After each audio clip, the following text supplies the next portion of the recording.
Assalamualaikum warahmatullahi wabarakatuh. Selamat pagi dan salam sejahtera untuk kita semua. Perkenalkan, saya Dr. Ahmad Mubarok, SPD MHum, dosen tetap pada program Studi Sastra Indonesia dan S2 Kajian Budaya, Fakultas Ilmu Budaya Universitas Mula Warman. Melalui video ini, saya akan memaparkan pernyataan diri dosen dalam Unjuk Kerja Tridharma Perguruan Tinggi PDD UKTPT pada unsur pengajaran. Presentasi ini merupakan bagian esensial dari proses sertifikasi pendidik untuk dosen tahun 2026. Identitas mata kuliah dan alur CPL-CPMK. Pada kesempatan ini, saya akan mendeskripsikan mata kuliah pokok yang saya ampu, yaitu Pengantar Linguistik Umum dengan kode mata kuliah 24130160 03W001. Mata kuliah wajib ini berbobot 3 SKS diberikan kepada mahasiswa semester pertama sebagai fondasi utama untuk memahami kebahasaan secara ilmiah. Kurikulum mata kuliah ini dirancang selaras dengan capaian pembelajaran lulusan atau CPL Program Studi Sastra Indonesia, khususnya dalam membentuk sarjana yang bernalar logis, kritis, sistematis, serta menjunjung tinggi nilai humaniora. Oleh karena itu, setelah mengikuti mata kuliah ini, mahasiswa dituntut mencapai kompetensi pada 2 capaian pembelajaran mata kuliah atau CPMK utama, yaitu mampu menguraikan sejarah kemunculan, aliran, dan tokoh-tokoh linguistik, sekaligus mampu membedakan serta menerapkan konsep linguistik mikro maupun makro dalam menganalisis fenomena bahasa di masyarakat. Delivery, penyampaian materi. Dalam proses perkuliahan selama 16 kali pertemuan, saya menerapkan kerangka pembelajaran DIA, yaitu Delivery, Interaction, and Assessment. Pada aspek delivery, saya menyampaikan materi menggunakan pendekatan yang adaptif, memadukan perkuliahan tatap muka dan daring melalui fasilitas slide presentasi interaktif serta media audiovisual untuk menjaga kualitas dan kemutakhiran materi. Saya tidak hanya merujuk pada literatur klasik linguistik karya Abdul Khair atau Perhar, tetapi juga secara aktif mengintegrasikan buku ajar dan hasil penelitian yang saya publikasikan sendiri sebagai bahan rujukan utama mahasiswa. Sebagai contoh, saya menggunakan buku karya terbaru saya yang terbit tahun 2026 ini dengan judul Fondasi Linguistik, Telaah Bunyi Bentuk Struktur dan Makna. Saya juga memperdalam kajian linguistik makro. Saya menghadirkan artikel jurnal ilmiah dan disertasi saya sebagai bahan studi kasus di kelas. Di antaranya adalah artikel saya tentang Language Games in the Dayak Tribe yang terbit di jurnal Diglosia Sinta II, serta kajian linguistik kultural pada peribahasa Banjar bertema perkawinan dan peribahasa kata chicken dalam edukasi Islam Sinta II. Saya juga mengintegrasikan riset pribadi ini, terbukti menurut saya sangat efektif membuka wawasan mahasiswa bahwa teori linguistik bukan sekedar teks di buku, melainkan alat bedah yang relevan untuk meneliti keanekaragaman bahasa daerah di Kalimantan. Interaksi pembelajaran.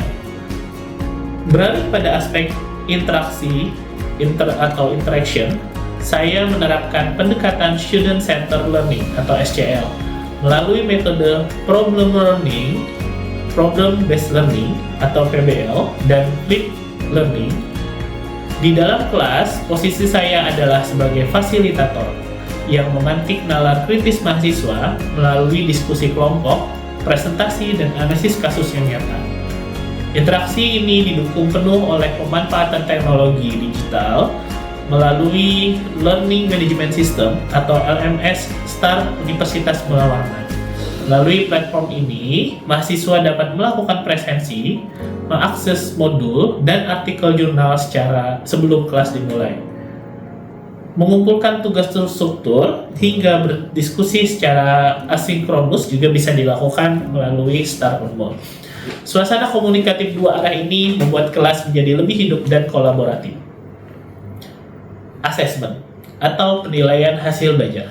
Selanjutnya, pada aspek assessment, saya menerapkan sistem evaluasi yang objektif, transparan, dan akuntabel sesuai dengan peraturan rektor Universitas Mula Warman dan rubrik penilaian pada RPS.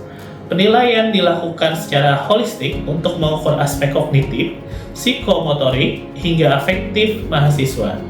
Komponen evaluasi tersebut mengacu pada penguasaan materi secara berkala. Berdasarkan kesepakatan RPS, ujian tengah semester diberi bobot 15%, ujian akhir semester sebesar 25% untuk menguji pemahaman konseptual. Karena mata kuliah ini menekankan pada keterampilan aplikatif dan analisis kritis, bobot terbesar yaitu 50% dialokasikan untuk evaluasi rutin berupa penugasan terstruktur, studi kasus, dan proyek pemecahan masalah atau problem based learning di setiap pertemuannya. Tidak lupa saya mengalokasikan 10% untuk komponen afektif guna menilai etika akademik, keaktifan berdiskusi, atau tanggung jawab mahasiswa. Seluruh indikator dan rentang penilaian dari A hingga E saya sampaikan secara terbuka pada pertemuan perdana agar mahasiswa memiliki target belajar yang jelas. Bapak Ibu, sebagai bukti nyata penerapan konsep DIA tersebut, berikut ini saya tayangkan cuplikan proses pembelajaran sinkronus pada mata kuliah pengantar linguistik umum, pertemuan ke-9. Topik yang akan saya bahas pada sesi ini adalah antropolinguistik, sesuai dengan sub CPMK yaitu kemampuan mahasiswa dalam menjelaskan konsep antropolinguistik, metafora, toponimi dalam kaitan antara bahasa dan kebudayaan. Proses perkuliahan dalam video ini merangkum 3 tahapan utama. 1. Kegiatan pendahuluan. Saya akan membuka kelas dengan mereview singkat materi pertemuan sebelumnya, lalu menyampaikan tujuan pembelajaran hari ini. Lanjutkan dengan kegiatan inti. Saya memaparkan materi pokok mengenai relasi bahasa dan kebudayaan, konsep metafora sebagai cara berpikir sebelum ekspresi kata-kata, serta ilmu penamaan tempat atau toponimi.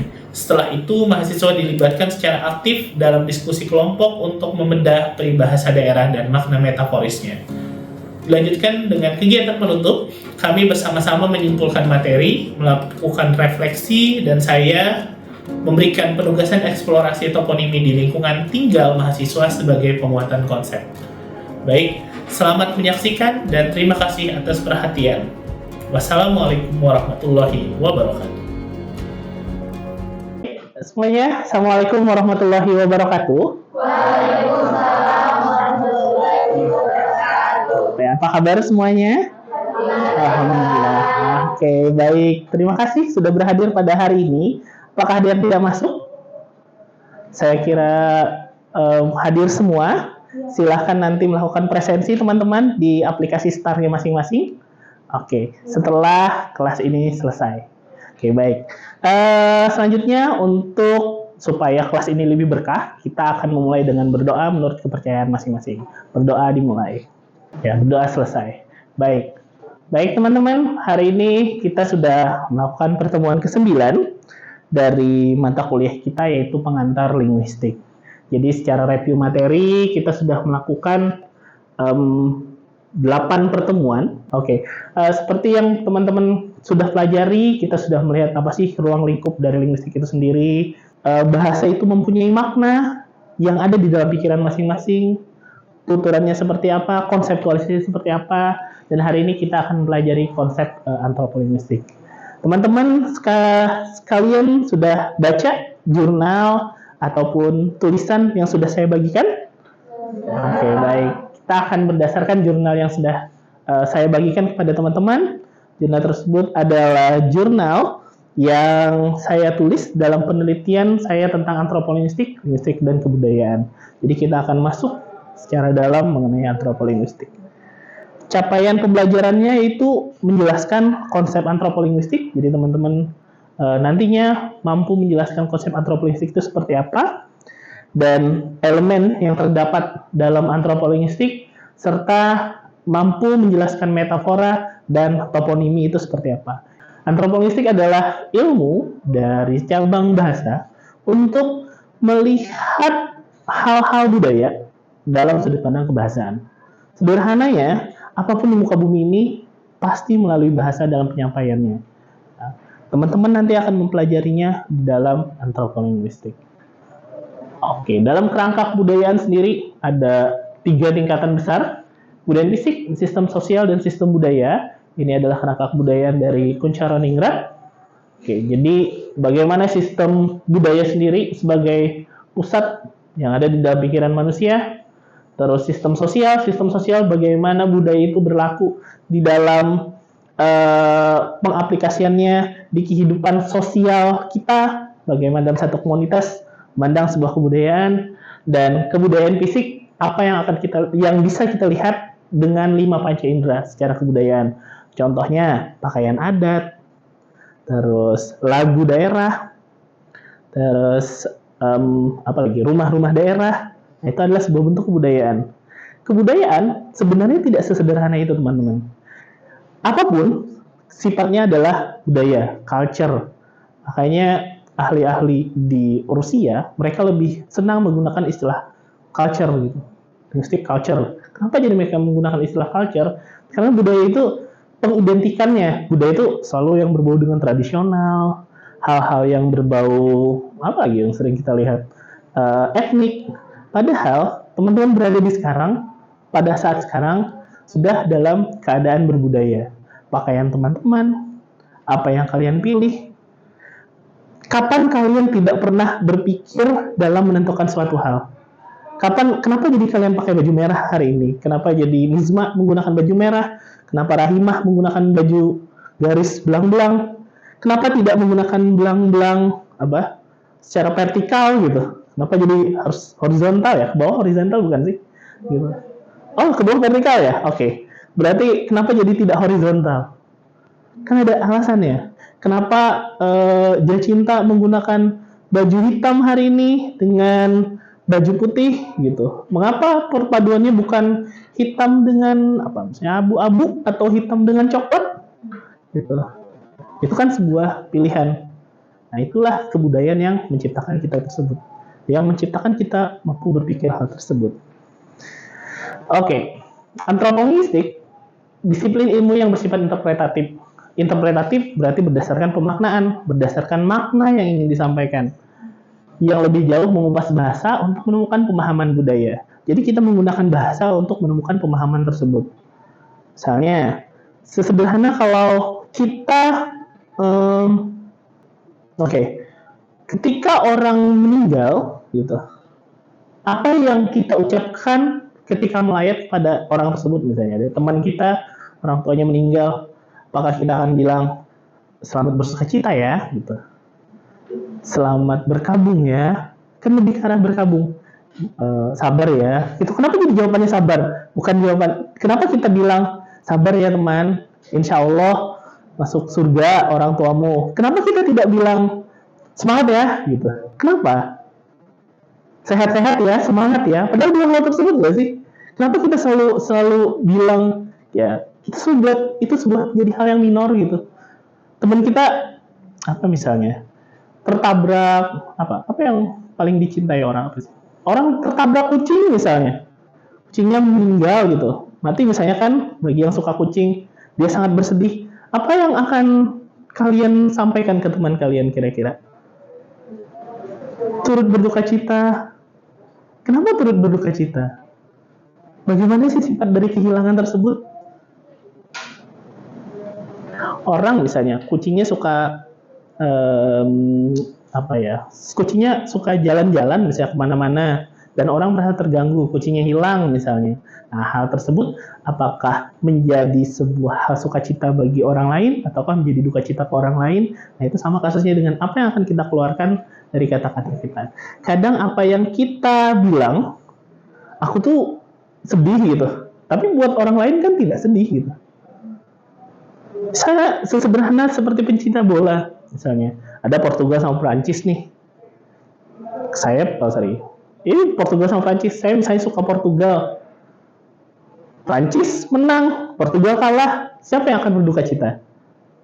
Kan berbeda di tiap orang. Nah, inilah disebut dengan kebudayaan, pemahaman budaya, cultural understanding, tergantung budayanya. Gitu.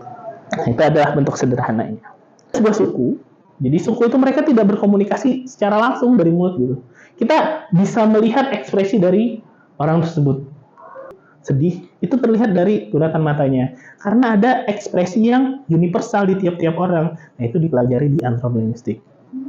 Oke, di mana sederhananya? Karena kadang kita tuh sudah sering melakukan gitu. Ada beberapa ekspresi yang semua orang di belahan dunia manapun manusia pasti sadar dengan ekspresi tersebut. Nah, itu contoh ekspresi kaget. Semua orang kaget gitu. Nah, itu adalah contoh ekspresi kaget. Secara universal, bentuk muka kita itu akan sama. Gitu. Itulah dipelajari dalam anthropolinguistik, teman-teman. Oke, nah itu contohnya. Oke, itu contohnya. Bagaimana untuk mengaplikasikannya? Nah itu. Nah, jadi sebenarnya anthropolinguistik, teman-teman, kita tidak hanya berbicara tentang substansi dari bahasa saja gitu. Misalnya bahasa adalah rangkaian kata-kata A, I, U, E, O, tapi dalam penerapannya bisa dipergunakan dalam kehidupan teman-teman sekalian. Lanjut ke metafora. Apa sih metafora itu kira-kira? Fani, metafora apa Fani? Yang Fani ketahui? Apa yang terbesit di pikiran ketika mendengar kata metafora? Ya, makna perkataan, majas misalnya. Nah, itu bisa disebutkan. Adit apa adit metafora yang di dalam pikirannya?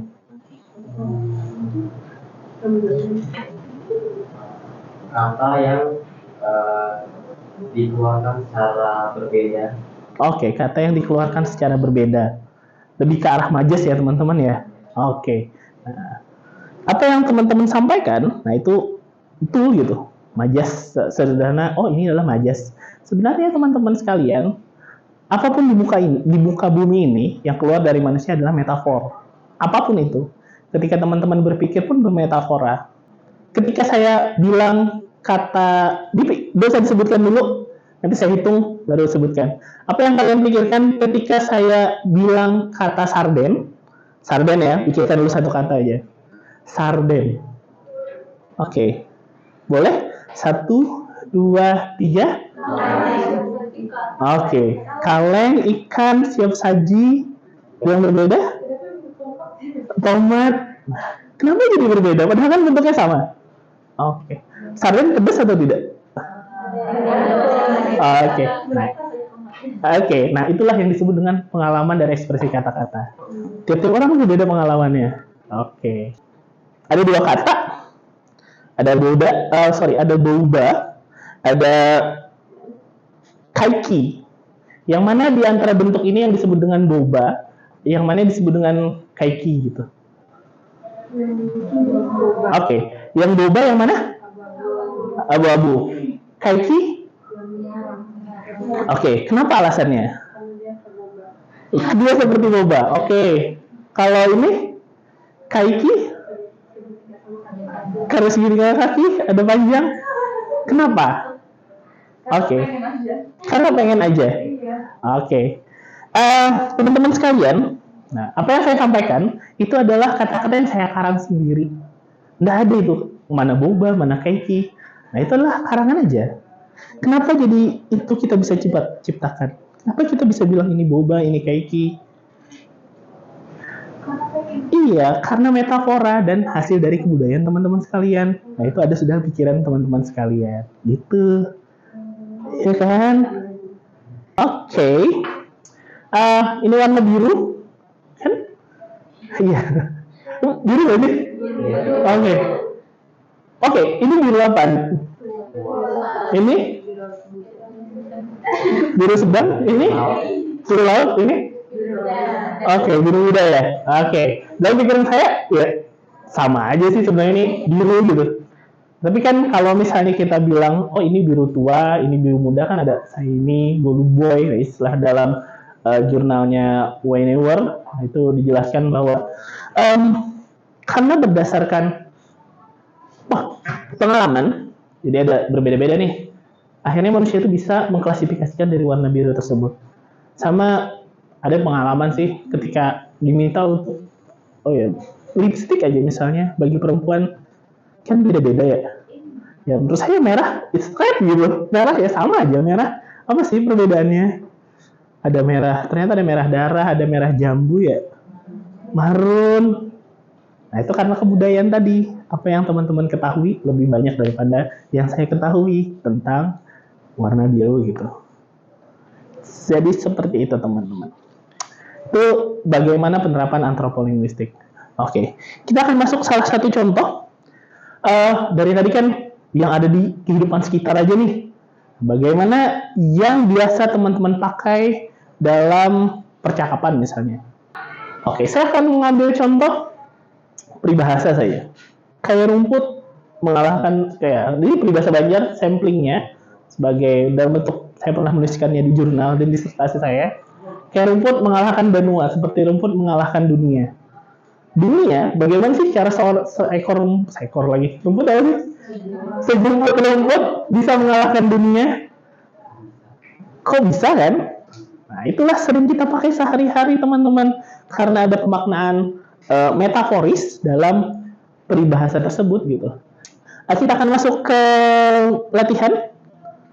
Oke. Ada nggak satu peribahasa? Kita kumpulkan kiri dan kanan saja deh. Nggak usah kelompok kecil. Oke, Anda kira-kira apa ya? Yang menurut teman-teman sekalian, ini loh peribahasanya gitu. Yang sangat membekas. Boleh ungkapan saja misalnya. Silahkan didiskusikan. Boleh hadap di ke tengah, Kang. Silahkan diskusikan. Apa peribahasa? Air susu di bawah air tuba boleh. Apa? Iya. Oke. Siapa boleh? Udah? Oke, silahkan. Ada satu dari suku Minang tuh. Iya. Saya bukan Minang sih, tapi Iya. Oke. bunyinya alam tak kambang jadi bulu. Alam tak kambang Jadi bulu. artinya? Artinya itu kita harus menghargai alam. Karena kita dekat dengan alam, sumber-sumber hidup kita di alam. Oke, tak kambang itu artinya apa? Selanjutnya kelompok ganjil, karena ada genap ganjil. Oke, apa contohnya? Siapa? Ayat itu dibalas ayat kedua. Oke, apa artinya itu? Kebaikan dibalas keburukan. Kebaikan dibalas keburukan. Oke, kenapa metaforanya ke air susu? Kenapa air susu itu baik? Mungkin gara-gara putih ya. Karena putih. Iya, karena kan diidentikan dengan sesuatu yang suci. Oh, suci. Terus innocent. Innocent ya. Tak berdosa, polos. Tuba? Juga bagi satu air kotor. Air kotor? Oke. Air tuba itu apa ya? Air tuba itu air racun ikan nggak sih tuba itu? Akar tanaman ya? Iya. Tanaman ditumbuk. Iya, buat ngeracun ikan. Airnya keluar gitu. Iya. Iya, buat meracun ikan. Nah, itu namanya air tuba. Oke. Kalau kita berbicara kebaikan dan keburukan, misalnya kita mengatakan hal tersebut ya. Kalau air susu diminum orang yang alergi susu kan jadi jahat kan ya. Tuba orang meracun ikan untuk hidup anaknya gitu misalnya. Nah itulah kenapa gitu. Nah itulah teman-teman sekalian dalam bentuk metafora dalam peribahasa kita sehari-hari itu berdasarkan pengalaman tiap-tiap orang. Bagi suku di Indonesia, bagi suku Minang misalnya dan suku di Indonesia berdasarkan dari kehidupan alamnya. Dari suku Minang mengambil peribahasa tersebut mungkin akan berbeda kalau misalnya dilakukan oleh orang-orang di Tanah Kerantang misalnya, daerahnya mungkin peribahasanya akan berbeda. Termasuk di dalam suku di Indonesia, air susu dibalas air tuba, bahasa yang keluar dari mulut teman-teman berdasarkan dari budaya yang keluar dari mulut teman-teman sekalian. Jadi seperti itu teman-teman. Oke.